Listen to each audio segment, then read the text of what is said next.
1, 2, 3, go! So yun mga boss, kung naghahanap kayo ng matibay na extension outlet, ito yung isa sa nag-trending nating outlet na merong 7,000 solds and 5 stars na rating sa ating Blue App. Wala kaming pakialam!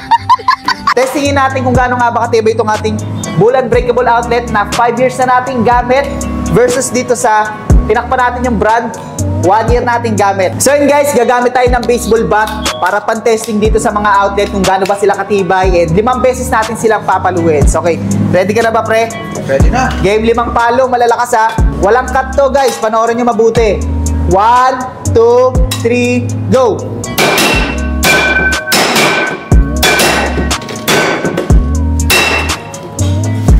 So yun guys, ito tingnan muna natin yung ano. Ito yung branded na tinakpan natin yung brand guys. Nakita ba yan? So ito yung branded na tinakpan natin yung guys. So yun guys, ito yung 1 taon nating gamit and sa 5 o 4 na palo lang ata, ganito na yung nangyari sa kanya.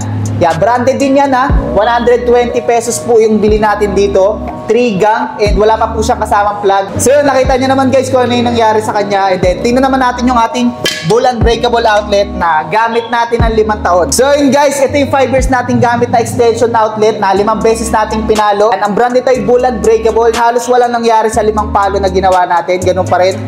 Yan o. Di, wala talaga nangyari guys oh. This is 159 pesos lang. May kasama na po yung unbreakable plug. Ito. Kayo na bahalang humusga guys. Ay nga pala guys, baka may magtanong kung kasama na bang yung wire. Hindi po kasama yung wire, bali ang 159 pesos po is itong outlet and then ito pong ating unbreakable plug. Kaya sa mga naghahanap dyan ng napakatibay and unbreakable outlet, punta lang po kayo sa aming TikTok shop and i-click nyo po yung ating basket and syempre mag-checkout.